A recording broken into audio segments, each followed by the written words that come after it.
المال والبنون زينة الحياة الدنيا، والباقيات الصالحات خير عند ربك ثوابا وخير أملا.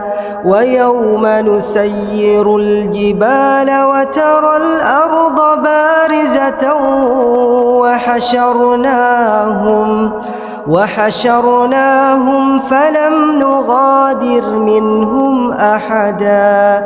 وعرضوا على ربك صفا